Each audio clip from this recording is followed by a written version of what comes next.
Sorry about that, babe.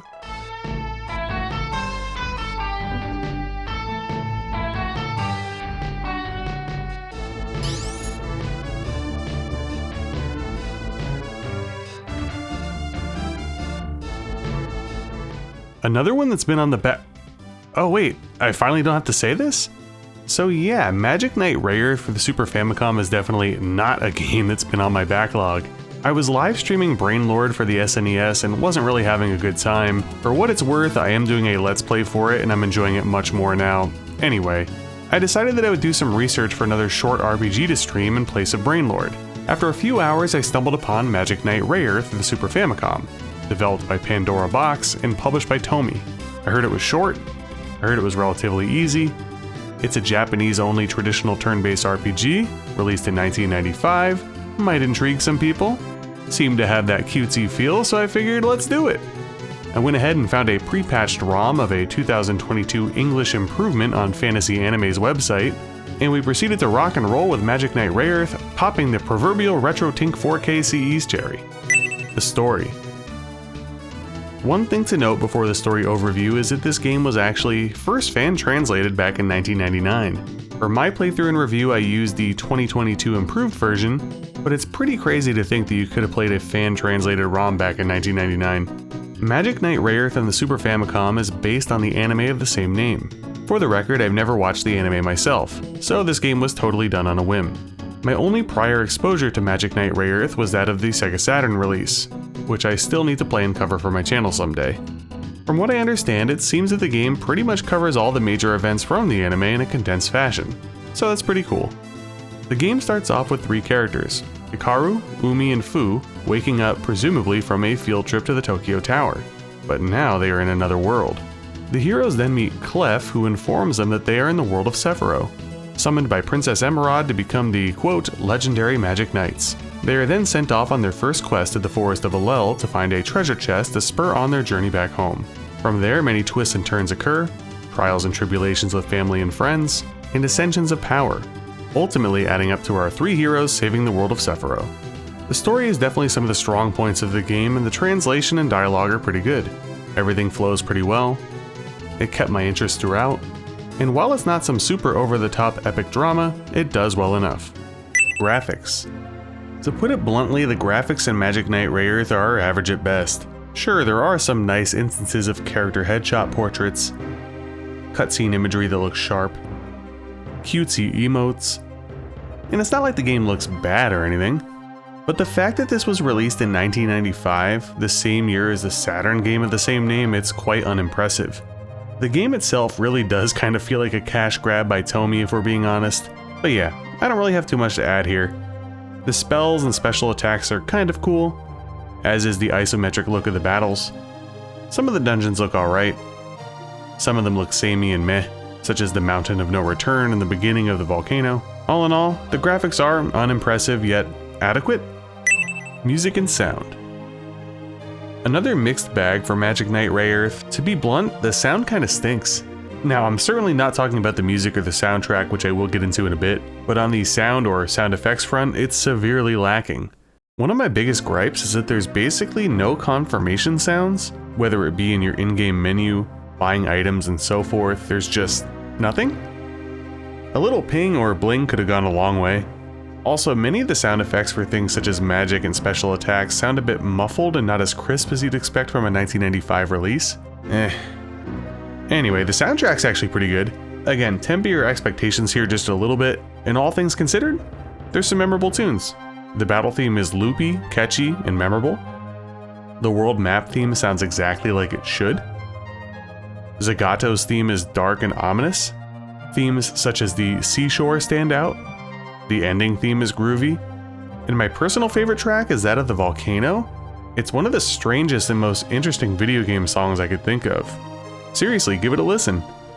Magic Knight Rayearth on the Super Famicom boasts a pretty good soundtrack, even if the sound design on the whole isn't the best.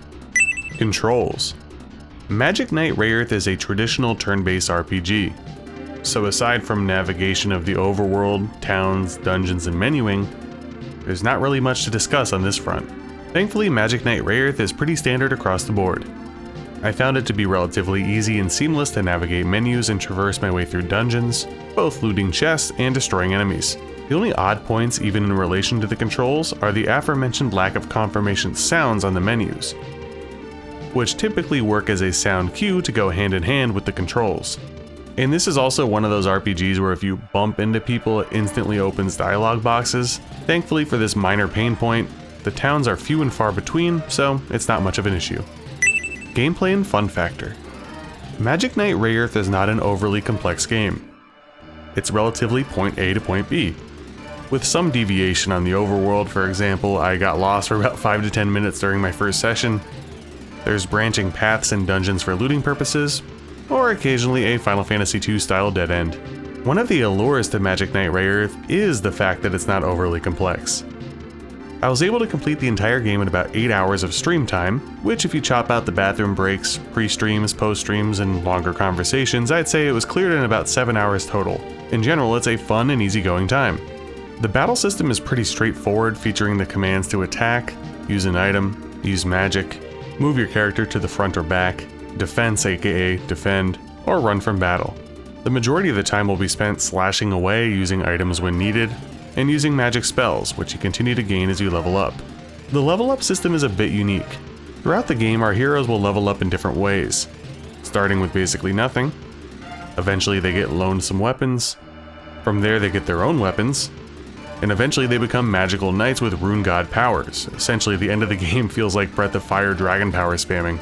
The reason I bring this up is that when you get your weapons and armor, there isn't just traditional leveling to level up your stats.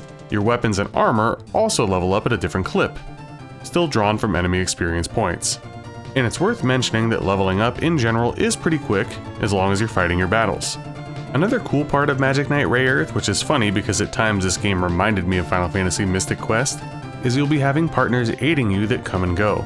But be warned, there is one partner that I was not able to get because I went buck wild on item purchasing, and she requires a hefty fee that I could not supply. I know I don't like spoiling things, but I hope you have enough money for Caldina, because I didn't. That being said, money will generally be abundant in Magic Knight Rayearth, which will allow you to purchase a litany of items. The majority of my purchases, however, were that of the HP and MP replenishment variety, as well as the insta-run from battle variety, and that of the Shadow Smoke.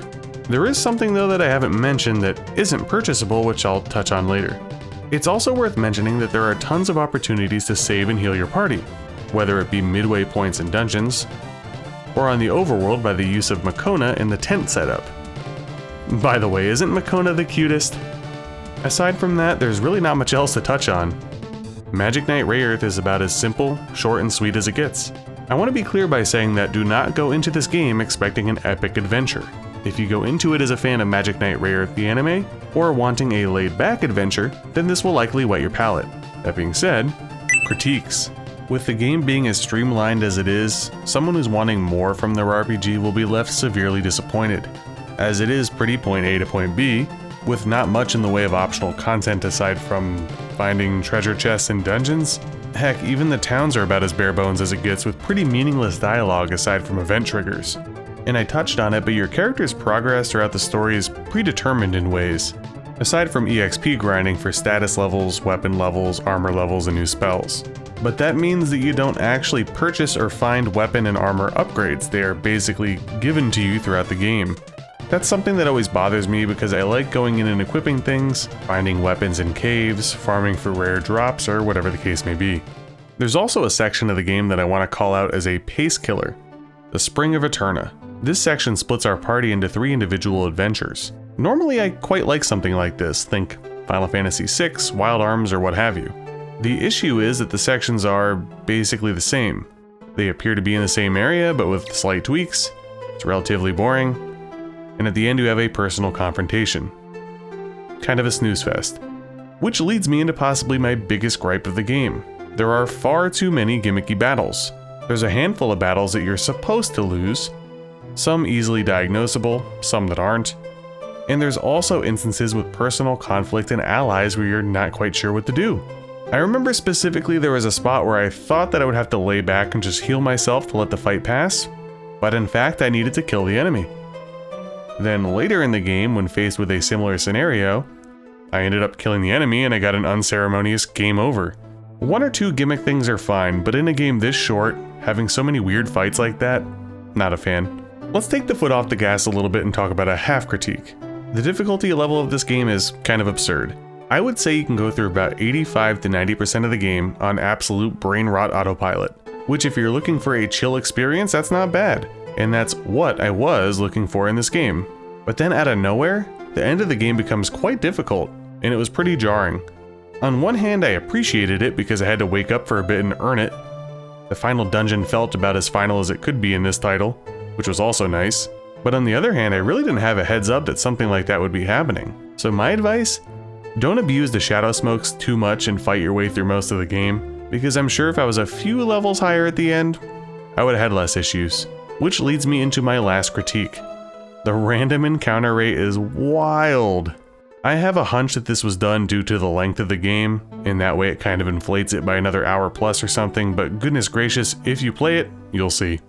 In summation, this is a bit of a hard game to review. If I'm looking at it solely on a technical, depth, and enjoyment front, I'm probably going to end up giving this a pretty harsh score.